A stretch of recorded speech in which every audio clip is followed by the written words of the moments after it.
Donc Jean chapitre 15, et puis après on lira les versets 1 à 8.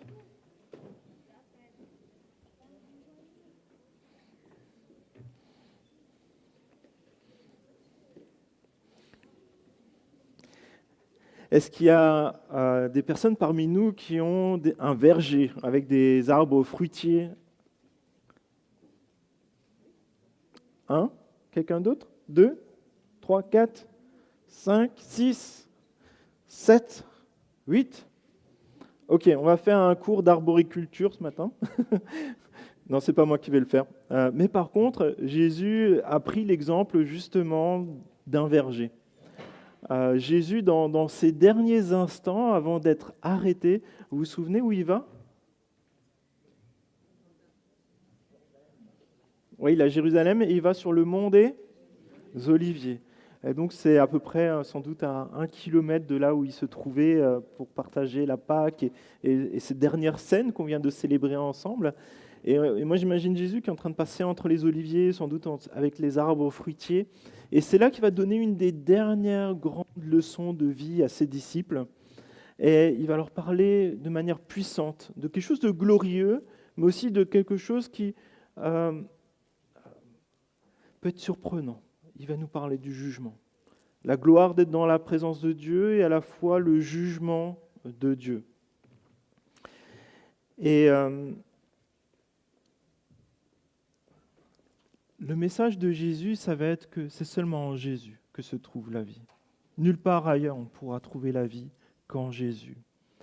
Et alors parfois on a du mal à le vivre, mais Dieu ne désire pas seulement notre pureté ou notre dépendance à lui, Dieu demande notre pureté. Dieu demande notre dépendance à lui, parce que c'est en demeurant en Jésus que nous pouvons connaître la gloire de Dieu, connaître Christ. Et je vous invite à lire ces quelques versets en Jean 15, Jean chapitre 15, versets 1 à 8. Et si vous voulez, je vous lance un défi. On le lit ensemble? Ça fait longtemps qu'on n'a pas fait ça, mais on va y arriver.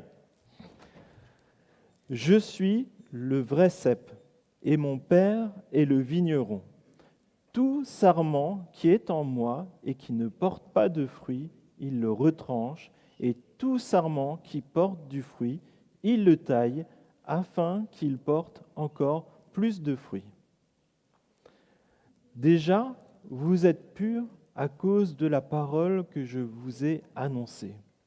Demeurez en moi, et je demeurerai en vous. Comme le sarment ne peut de lui-même porter du fruit s'il ne demeure attaché au cep. Ainsi, vous ne le pouvez pas non plus, si vous ne demeurez en moi. Je suis le cep, vous êtes les sarments. Celui qui demeure en moi et en qui je demeure porte beaucoup de fruits. Car sans moi, vous ne pouvez rien faire. Si quelqu'un ne demeure pas en moi, il est jeté dehors, comme le sarment, et il sèche. Puis on le ramasse, les sarments, et on les jette au feu, et ils brûlent. Si vous demeurez en moi, et que mes paroles demeurent en vous, demandez ce que vous voudrez, et cela vous sera accordé. Si vous portez beaucoup de fruits, c'est si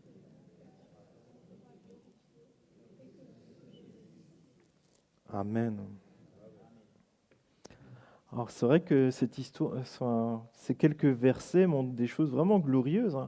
Connaître Dieu, demeurer en Dieu, Dieu qui demeure en nous et pour l'éternité. Et à la fois, il est aussi question de sarments qui ne portent pas de fruits, de sarments qui ne sont pas vraiment dans la vigne et qui sont brûlés. Et c'est vrai que dans nos églises, parfois, on commence à avoir du mal à parler de l'enfer, du jugement de Dieu. Et pourtant, Jésus en parle régulièrement. Il y a des jugements peut-être un peu dans le quotidien, comme c'est aussi le cas pour le peuple d'Israël, en fait, où lorsqu'ils ont dérivé, alors qu'ils ont tous traversé la mer Rouge, Dieu, à un moment, il a dit stop à l'idolâtrie, stop à l'impureté. Et il a retranché plusieurs dizaines de milliers de personnes de son peuple. Mais tous ces temps-là, bibliques, et 1 Corinthiens nous dit que c'est pour notre instruction. Et je pense que des chapitres comme celui-ci sont aussi pour notre instruction. Il y a peut-être des petits jugements du quotidien que Dieu permet, mais ça nous rappelle qu'un jour, nous devrons tous passer devant le grand juge pour le jugement dernier. Et aujourd'hui, c'est un temps où nous pouvons nous préparer à ça, pour vivre quelque chose de glorieux, et non pour connaître la souffrance d'être loin de Dieu et d'être amassé pour être brûlé. Et on voit beaucoup de détails dans ces illustrations de Jésus. Alors on ne va pas rentrer dans chacune parce que c'est vrai qu'on pourrait rapidement se trouver dans plein de théories théologiques, mais on va se concentrer sur l'enseignement principal de Jésus. Jésus est la vraie vigne. Jésus donne sa vie si nous sommes connectés à lui. Jésus te donne sa vie dans ton quotidien et pour l'éternité si tu es connecté à lui. Et Dieu purifie le disciple fidèle pour sa gloire. Dans ta façon de vivre, tu peux vivre pour la gloire de Christ. C'est ce pourquoi nous avons été créés. Et on va voir ça un peu verset par verset. Et tout d'abord, Dieu demande notre pureté. Et il nous travaille pour cela. Et c'est pour ça que Jésus dit « Je suis le vrai cep et mon Père est le vigneron. Je suis la vraie vigne et mon Père est le vigneron. » Et Jésus, finalement, il présente qui il est lui. Il est le support qui donne la vie. Il présente son Père, il présente sa mission, ce pourquoi il est venu. Et il présente la façon dont nous devrions vivre en tant que disciples authentiques de Jésus-Christ. Jésus est la vigne, la vraie vigne, la vraie source de la vie. Et vous savez, l'image de la vigne, c'est quelque chose qui est souvent utilisé, surtout dans l'Ancien Testament, et aussi, vous pouvez le retrouver, par exemple, dans l'Épître aux Romains, et ça présente le peuple d'Israël, ou peut-être on peut le schématiser finalement au peuple de Dieu, à son Église aussi. Et la mission du peuple de Dieu, c'est de porter du bon fruit et du bon fruit en abondance. Mais si vous lisez l'Ancien Testament et peut-être même le Nouveau Testament, on voit que on est appelé à produire du bon fruit, mais en fait, finalement, et surtout on le voit dans l'Ancien Testament, il y a un arbre malade et cette maladie, c'est le péché. Est-ce qu'on peut porter du bon fruit par nous-mêmes ? Si nous sommes greffés sur la mauvaise vigne et que nous sommes soumis au péché, est-ce que nous pouvons produire de bons fruits ? Ou est-ce que Jésus prend ces exemples-là aussi dans d'autres passages ? Est-ce qu'une ronce peut porter du raisin d'une certaine façon ? Par nature, c'est impossible. Mais c'est là où on voit que Dieu est bon. Dieu ne laisse pas son peuple, il ne te laisse pas en tant que disciple dans cette situation. Il ne veut pas te laisser dans cette situation infructueuse. Dieu veut que tu portes du fruit bon et en abondance. Et ça, c'est une promesse pour toi. Tu peux le saisir.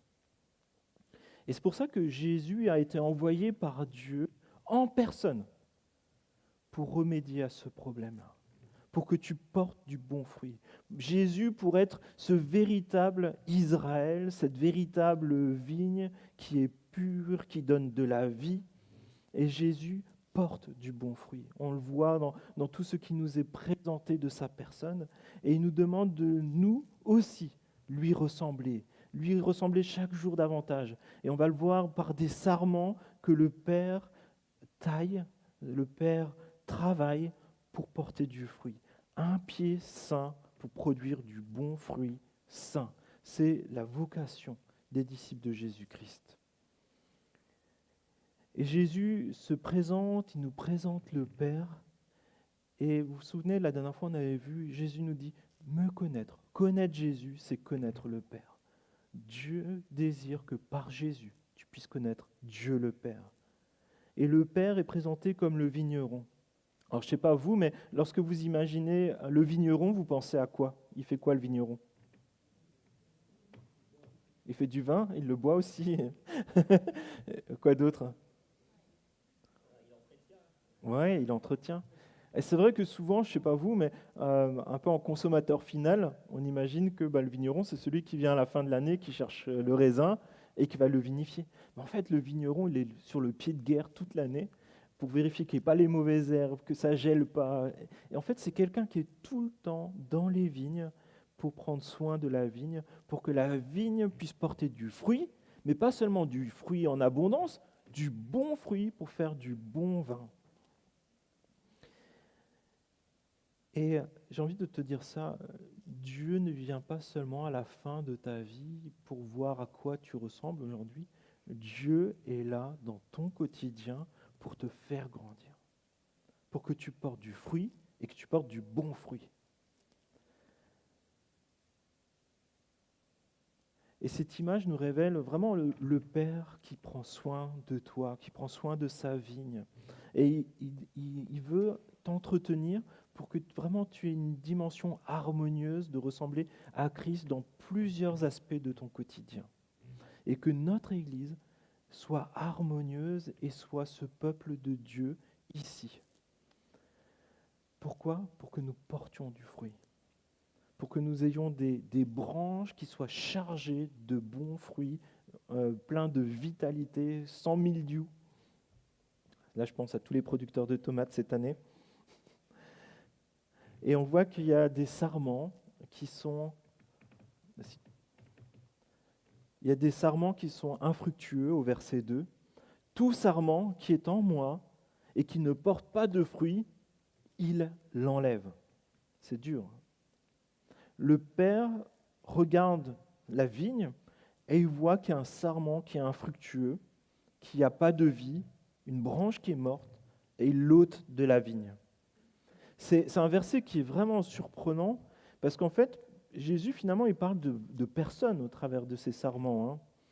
Jésus parle de personnes qui sont en Christ, qui ont été mis au profit de la parole de Dieu, qui ont peut-être connu des miracles, qui ont peut-être connu un réveil spirituel à un moment, mais qui ne portent pas de fruits et qui ne sont pas réellement dans cette vitalité qui se trouve en Christ.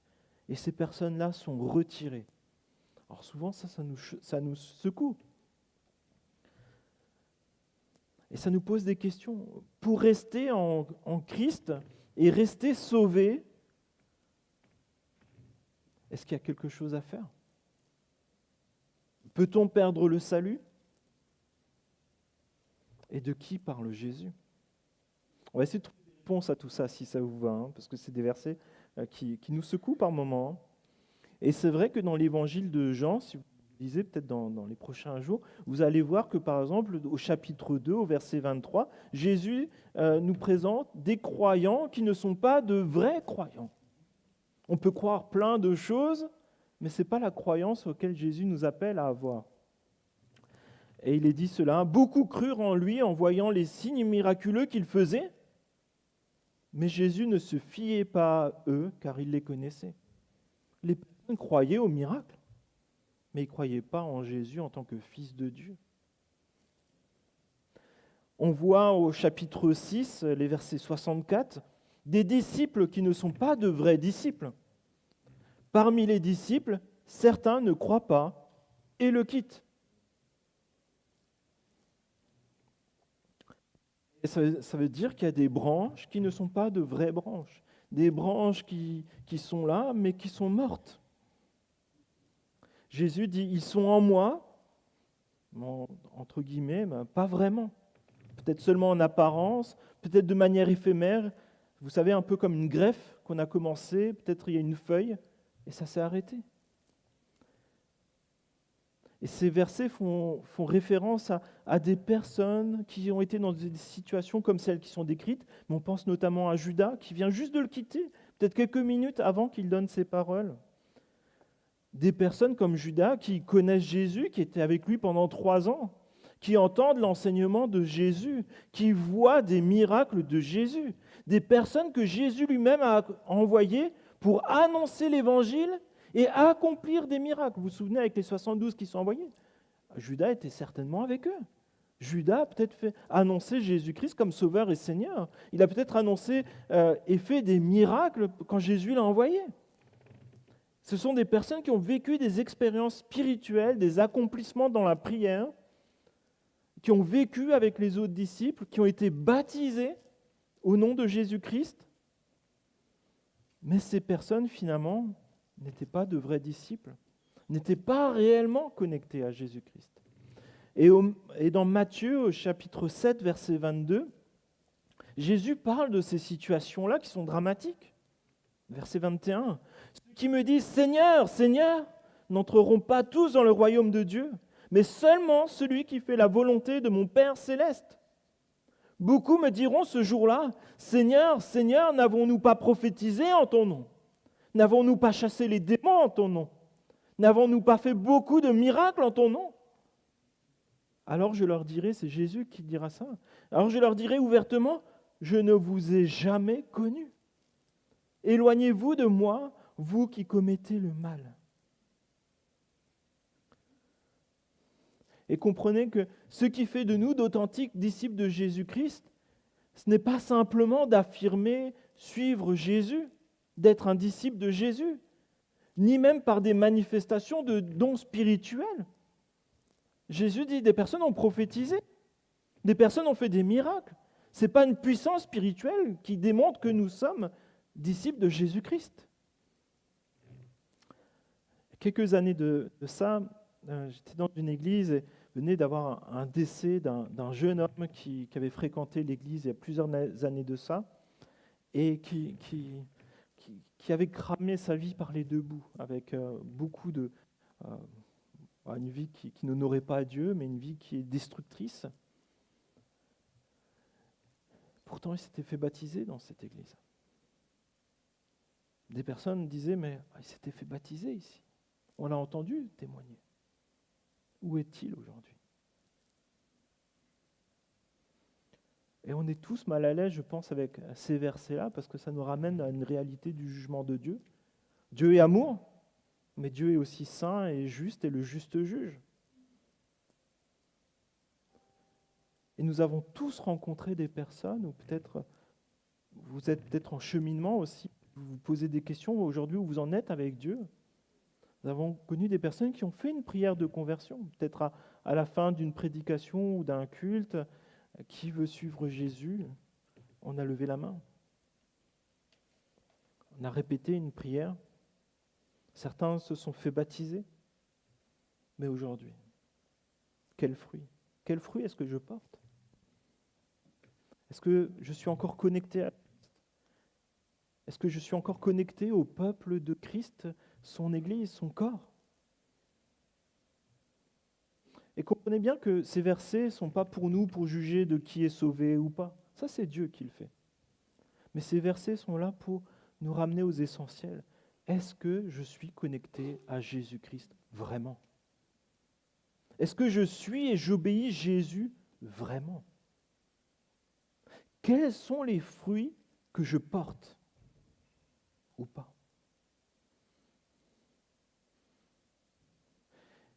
Puis les questions des sarments fructueux. Toujours au verset 2, la deuxième partie, il y a des sarments qui sont en mesure de porter du fruit. Tout sarment qui porte du fruit, il le taille afin qu'il porte encore plus de fruits. Vous savez, quelqu'un qui fait du jardinage et qui est un cultivateur, son objectif, c'est quoi ? Productivité et qualité. Et nous, dans notre famille, on a Mamie Georgette. C'est la grand-mère de Nadia. Et elle, c'est l'équivalent d'un match PSG-Barça. Et un de ses sports, c'est de bichonner toute l'année le terrain pour cultiver des pommes de terre. Si possible, les plus grosses, les plus belles qu'il peut y avoir. Et après, à 90... Combien ? Je cherche Nadia. Mais... 96 ans. Elle prend sa brouette qu'elle charge à ras-bord, elle va dans la rue et elle passe et elle échange avec ses voisins des pommes de terre. Ça, c'est l'esprit du cultivateur. De belles pommes de terre, sans défaut, à partager avec ses voisins. Et pour ça, elle bichonne le terrain, mais toute l'année, à 96 ans, pour faire la plus belle récolte possible. Et j'ai envie de te dire, Dieu a aussi cet esprit-là. Dieu, pour sa gloire, il veut que tu sois beau, que tu portes de beaux fruits, de bons fruits, de qualité et en quantité. Et ça, c'est la bénédiction de Dieu pour toi. Tu es la parure de la gloire de Dieu dans ce que tu fais, dans ce que tu désires vivre. Et je crois que si on fait un retour en arrière, peut-être dans notre vie, peut-être pour des personnes plus âgées ou autres, si vous réfléchissez à qui a investi en vous, qui a fait des sacrifices pour vous, peut-être les parents et peut-être l'une ou l'autre personne qui nous reviennent, mais la personne qui a les plus grands projets, qui a fait les plus grands sacrifices pour toi, qui a investi le plus pour toi, c'est Dieu. Parce qu'il a un projet magnifique pour ta vie, pour ta famille, pour ton église et pour toute cette région où il te place. Que tu portes du fruit en abondance pour la gloire de Dieu. Alors, pourquoi Dieu taille quelque chose qui porte du fruit? Quelle idée de couper une branche qui porte du fruit? Pourquoi la raccourcir? Alors, dans la famille, moi je tiens le sécateur et Nadia me dit où il faut couper. Alors, il faut me corriger si je me trompe, mais en fait, un des principes, alors c'est pas un pommier parce que Nadia n'est pas d'accord que je le déterre, puis c'est un peu grand, mais en théorie, le principe, si j'ai bien compris, c'est on laisse un morceau de la branche et l'idée c'est d'éviter, vous savez, que les branches elles montent tout haut parce que finalement, c'est des fruits qu'on ne retrouvera jamais et qu'on n'aura plus à retravailler. L'idée, c'est d'avoir un bel arbre qu'on peut facilement attraper les fruits et qui porte beaucoup de fruits.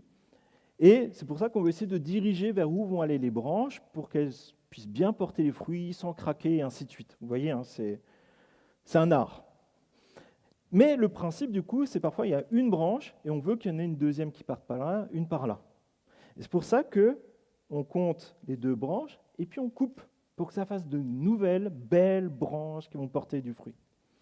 Et c'est pour ça que Dieu, même si ça nous fait parfois du mal, et même si ça nécessite beaucoup de travail pour Dieu, par moment, il y a peut-être un fruit en vue ici, il y a peut-être une belle branche qui est en train de venir, mais il compte 1, 2, et il dit, c'est ici que je vais couper pour qu'il porte le maximum de fruits. Alors parfois c'est douloureux dans nos vies, quand Dieu nous reprend comme ça, mais c'est pour notre bien et pour sa gloire. Et c'est pour ça que Dieu taille. Et on a besoin de tailler, parce que par exemple, je ne sais pas si vous avez vu déjà un pommier, mais je crois que j'ai une image là, non? Nous, le pommier, là, je l'ai un peu oublié, donc c'est celui qui est le moins beau, c'est celui de droite pour moi. Il y a des grandes branches qui montent comme ça, et donc là maintenant, je vais devoir les recouper pour qu'elles partent comme ça. Et là, à gauche, ça c'est une coupe de professionnel, vous voyez, un petit arbre beau et qui porte de beaux fruits. Et c'est ça notre objectif, et c'est l'objectif de Dieu pour toi. Et l'objectif de la taille, c'est de former un arbre qui produise beaucoup de beaux fruits. C'est pour ça que Dieu nous taille, nous éduque, nous montre un chemin, nous purifie. Peut-être il y a des branches qui ne sont pas en forme aujourd'hui et que Dieu veut enlever de nos vies parce que c'est un poids qui fait que peut-être tout va craquer à un moment. Et c'est pour ça que nous devons peut-être ce matin, l'un ou l'autre, se dire « Que veux-tu que j'abandonne à toi, Seigneur mon Dieu ?» Ce n'est pas une prière simple, mais peut-être que Dieu attend quelque chose de notre part ce matin. Un pas vers lui, un pas de confiance. Et le Père dont parle Jésus, il te connaît mieux que personne. Et il a un projet d'avenir pour toi, un projet glorieux. Et j'ai envie de te dire, même si peut-être tu ne comprends pas ce que Dieu permet dans ta vie, peut-être des temps difficiles, tu ne seras jamais déçu par Dieu. Un jour, c'est mon espoir. Dieu peut-être nous expliquera pourquoi nous avons peut-être passé par ces temps difficiles, mais je suis certain que si Dieu le permet, c'est pour sa gloire, pour notre bien, par amour. Et Dieu désire justement que nous soyons purifiés. Et dans le texte, dans la langue originale, il y a justement un jeu de mots entre purifier et tailler. C'est un peu le même mot qui est utilisé, donc il y a un jeu de mots dedans. Mais ça nous montre vraiment que Dieu désire notre pureté. Dieu désire que nous puissions abandonner le péché chaque jour, avoir changé d'attitude et aussi lui faire confiance à lui, être connecté sur le vrai cep et pas dans nos fausses certitudes. Faire confiance à Jésus, dépendre du Père, c'est l'objectif de Dieu pour nous. Alors souvent, on lutte avec le péché, on lutte peut-être avec un manque de confiance en Dieu, mais je pense que ce matin, ça nous rappelle justement que nous pouvons faire confiance à Dieu. Parce que Dieu a un projet, il a un plan pour nous, pour que nous portions beaucoup de fruits. Et au verset 4, il est question de demeurer en moi et je demeurerai en vous. Ça, c'est vraiment une promesse de Dieu pour nous. Si nous demeurons en Christ, Christ demeure en nous. Il ne t'abandonnera jamais. Et nous pouvons vraiment avoir cette certitude parce qu'au verset 16, Jésus dit, ce n'est pas vous qui m'avez choisi, mais c'est moi qui vous ai choisi. Jessica, si tu peux me rattraper, s'il te plaît. Et c'est là que tu peux te dire, Seigneur, si tu m'as choisi, utilise-moi, fais-moi porter du bon fruit, taille-moi pour que je représente, que je te glorifie dans ma vie, Seigneur, que je t'honore.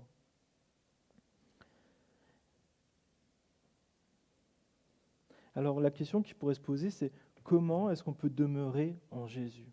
Et au verset 9, Jésus donne cette réponse. Tout comme le Père m'a aimé, moi aussi je vous ai aimé, demeurez dans son amour. Nous avons besoin de nous rappeler de qui est Dieu, de son amour pour nous, de comment nous aussi nous pouvons l'aimer pour vivre chaque jour de manière à être connectés à Christ, d'être reconnaissant. Aimer Jésus, c'est vivre pour Jésus dans notre quotidien.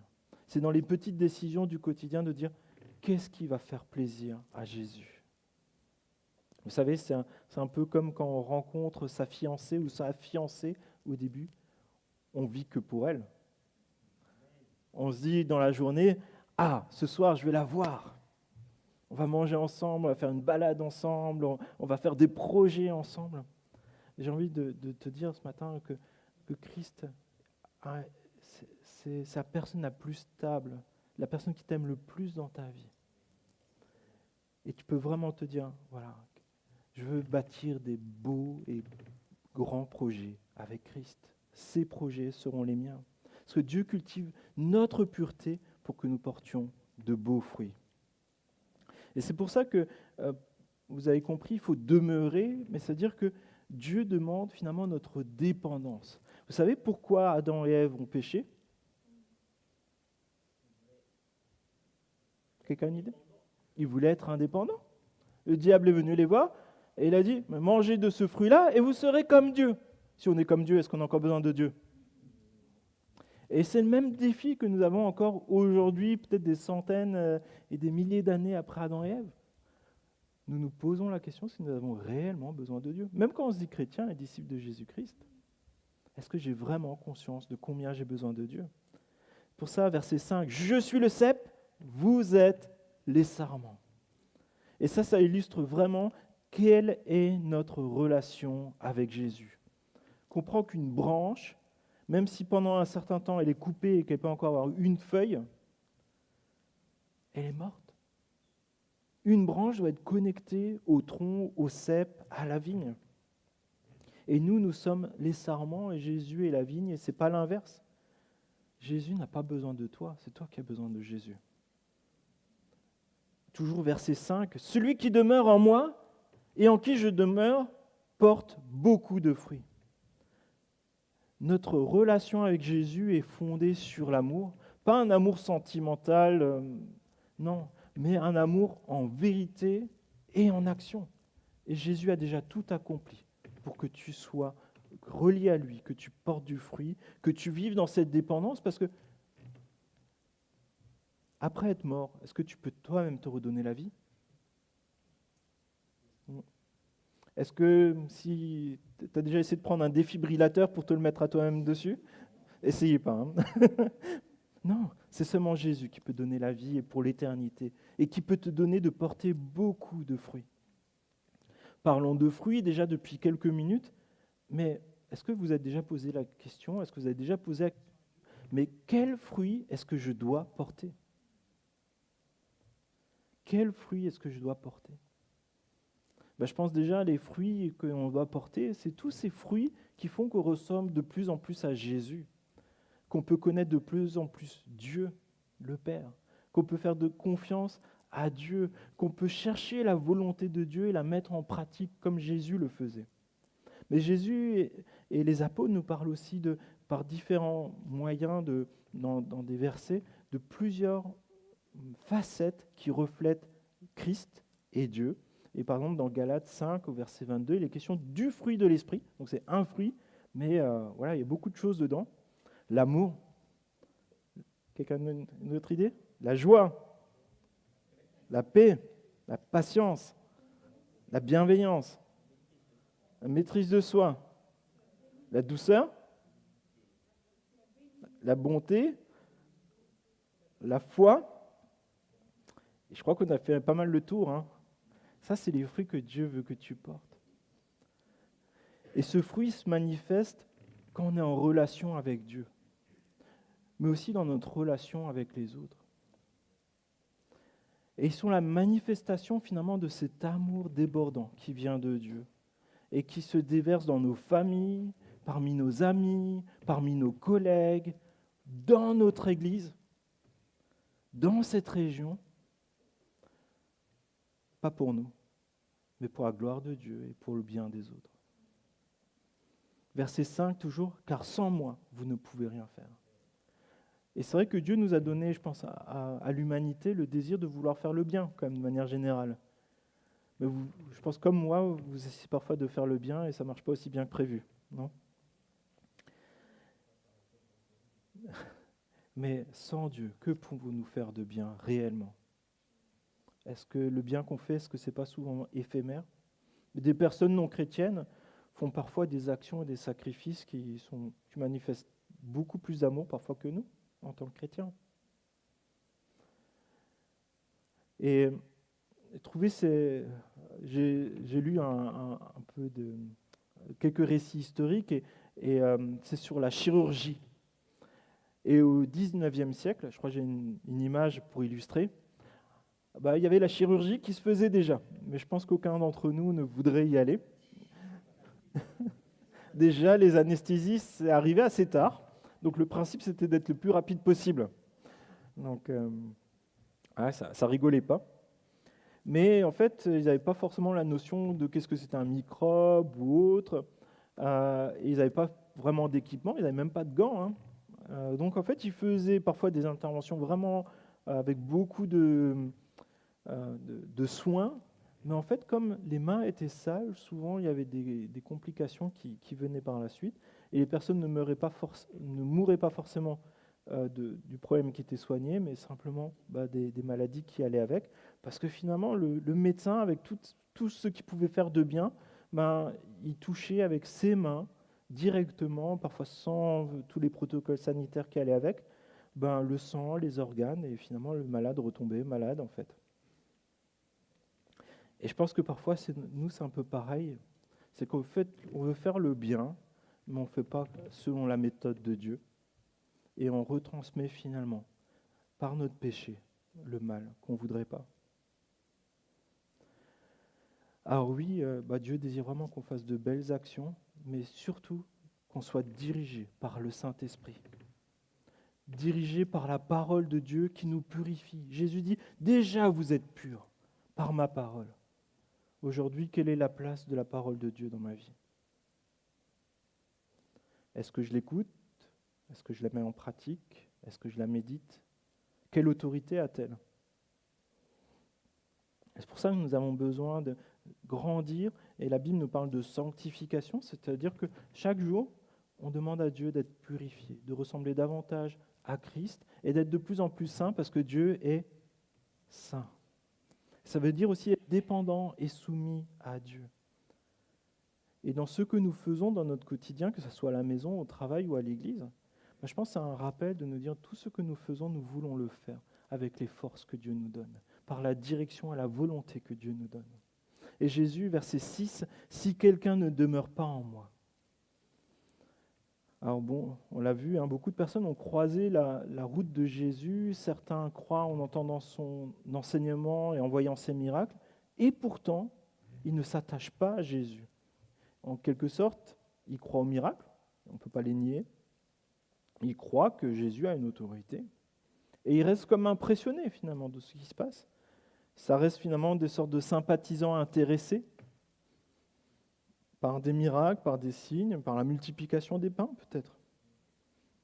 Peut-être par l'éloquence de Jésus, sa qualité d'enseignement. Et finalement, c'est comme s'ils s'arrêtaient devant un panneau indicateur qui leur désigne le Père, et le panneau est tellement beau qu'ils restent sur le panneau au lieu de suivre le chemin. Alors on sourit, mais est-ce que nous, parfois, c'est pas pareil? On trouve que c'est bien de lire ça dans la Bible, c'est joli, mais est-ce qu'on n'en reste pas là souvent?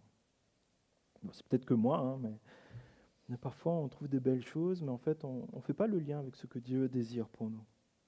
Mais pourtant, Jésus, il est dur dans ces derniers temps, finalement, avec ses disciples. Hein. Imaginez, dans quelques minutes, il va être arrêté, jugé, maltraité et mis à mort, et il leur parle de ça. Est-ce que vous auriez parlé de ça à vos amis quelques minutes avant de vivre tout ça? Jésus le fait par amour parce qu'il est question de vie et de mort pour l'éternité. Et il est dit, il est jeté dehors comme le sarment, et il sèche, puis on le ramasse les sarments, et on les jette au feu, et il brûle. Et Jésus est en train de dire, en fait, on ne peut pas rester posé sur la vigne. À un moment, si tu n'es pas dans la vigne, tu seras retranché de la vigne. Tu seras mis de côté. Les branches qui sont mortes seront enlevées, seront mises sur un tas, et sera détruit. Et je crois certainement que Jésus ne désire pas cela pour nous. Et c'est notre choix, finalement, d'être une branche greffée à la vigne, et de ne pas être une branche qui a des belles apparences ou qui est peut-être déjà morte. Jésus désire que tu sois connecté à lui, que tu vives par lui, que tu aies sa vie. Et aujourd'hui, c'est peut-être l'occasion de prendre ce choix de te connecter à la vigne. Peut-être ça fait des semaines, des mois et des années que tu vivotes un peu. Mais aujourd'hui, je pense que Jésus est en train de te dire c'est du sérieux. Tu ne peux pas continuer à vivoter, tu ne peux pas jouer avec moi. Tu ne peux pas faire comme si tu étais disciple de Jésus, chrétien, alors que tu ne l'es pas. Où es-tu aujourd'hui? Et c'est ce qui est arrivé à Judas. 3 ans ensemble, 3 ans à marcher ensemble, à faire des barbecues ensemble, à être enseigné par le meilleur prédicateur de l'histoire. Et finalement, Judas a trahi Jésus. Jésus ne nous force pas la main, mais il te propose d'être connecté à lui. Et on l'a entendu la semaine dernière, footballeur non pratiquant, ça n'existe pas, au pire, tu es un bon supporter. Et chrétien non pratiquant, ça n'existe pas non plus. Nous avons le choix d'être rassemblés par Jésus, connectés à la vie, connectés au tronc, ou d'être rassemblés pour la mort et pour le feu. Verset 7, « Si vous demeurez en moi, et que mes paroles demeurent en vous, vous demanderez ce que vous voudrez, et cela vous sera accordé. » Et ça, c'est des paroles de bénédiction énormes. Jésus est en train de dire, si tu es connecté à moi, la volonté de Dieu se fera au travers de toi, tu prieras selon ma volonté parce que le Saint-Esprit te dirigera. Et là, c'est quelque chose de fort. Tu es connecté à Christ, tu es en symbiose avec le Père, le Fils, le Saint-Esprit. Pour l'éternité, tu fais partie du même arbre. Et c'est quelque chose de glorieux. Et Dieu prend en compte tes demandes. Dieu t'entend et te répond parfois d'une façon, parfois d'une autre. Mais je pense que c'est vraiment une invitation, peut-être dans nos temps de prière, à dire « Je ne veux pas prier selon moi, je veux prier par ton esprit. Révèle-moi les choses. » Il y a plusieurs années de ça, avec Nadia, on était dans une église, puis on avait vécu des choses assez compliquées, et puis il y avait un des responsables qui mettait vraiment en difficulté même les personnes de son service. Et ça nous attristait beaucoup, on ne savait pas comment réagir par rapport à ça. Et on priait régulièrement avec un autre couple de responsables dans l'église, et puis on avait vraiment ce fardeau-là. Et à un moment, on a juste fait cette prière, « Seigneur, apprends-nous à prier pour cette situation-là. » Alors qu'on était vraiment triste, on ne savait pas comment prier. Et vous savez ce qui s'est passé? On a commencé à prier pour la bénédiction, pour cette personne, pour son couple, pour sa famille, pour son ministère. Et Dieu a répondu. La personne a vécu comme une sorte de réveil spirituel qu'elle nous a partagé par la suite. Il y a eu un avant et un après dans sa vie. Dieu l'a interpellée sur ce pourquoi elle faisait les choses. Et ça a complètement transformé toute tout le service que cette personne portait. Et ça nous a encouragés de dire, on peut prier selon la volonté de Dieu. Et Dieu agit. Pas forcément comme on l'aurait imaginé, mais Dieu agit pour sa gloire. Et verset 8, « Ce qui manifeste la gloire de mon Père, c'est que vous portiez beaucoup de fruits. » Et ce matin, je nous encourage vraiment à réfléchir. Quels fruits est-ce que Dieu désire que je porte? Est-ce que je ressemble à Jésus dans mon quotidien? Est-ce que je désire vraiment ressembler à Jésus? Quelle est la place de la parole de Dieu dans ma vie? Quelle est la place de la prière dans ma vie? Est-ce que j'accompagne d'autres disciples? Est-ce que j'ai déjà aidé à former un disciple qui ressemble à Jésus depuis que je suis chrétien?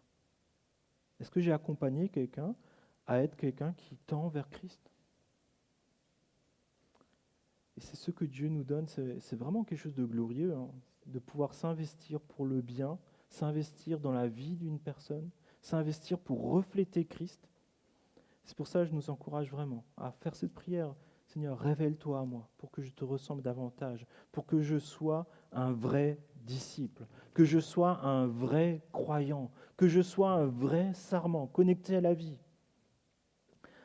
Un disciple qui suit et obéit à son maître, qui veut lui ressembler chaque jour davantage.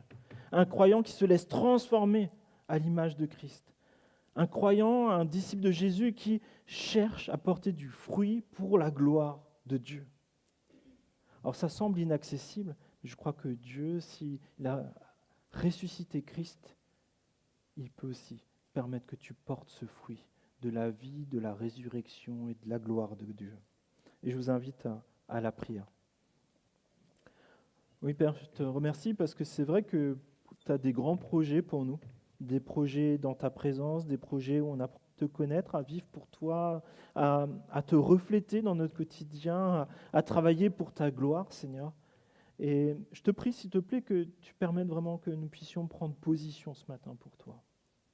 Que tu puisses nous révéler comment nous devons accueillir ta parole, la mettre en pratique dans notre quotidien, pour que ça ne soit pas juste des jolies phrases dans la Bible qu'on lit, Seigneur, mais que ce soit des paroles qui portent la vie et nous taillent, nous transforment pour que nous portions du fruit, Seigneur. Je te prie, s'il te plaît, que nous ayons vraiment le courage de vivre dans cette dépendance à toi et nous laisser former, éduquer par toi, Seigneur. Nous ne voulons pas être le disciple selon nos propres volontés, Seigneur, mais nous voulons être un disciple selon ta volonté, Seigneur. Nous voulons être une église selon ta volonté. Nous voulons porter du fruit selon ta volonté, Seigneur, mon Dieu. Je te prie, s'il te plaît, que ta volonté, Seigneur, s'imprime dans nos cœurs, dans nos pensées, Seigneur, par ton Saint-Esprit, Seigneur, mon Dieu. Je te prie, s'il te plaît, aussi peut-être pour des amis qui sont en lutte avec toi depuis maintenant peut-être quelques semaines, quelques mois, Seigneur. Et je te prie, s'il te plaît, que tu leur donnes vraiment de pouvoir s'engager et d'être fortifiés en toi, d'être connectés à toi, Seigneur, d'être en toi, et que ta vie, Seigneur, les traverse, Seigneur, les porte, leur permettre de porter du fruit en abondance, Seigneur, mon Dieu. Je te prie, s'il te plaît, vraiment pour ce courage de vivre ta pureté et ta dépendance, Seigneur, mon Dieu.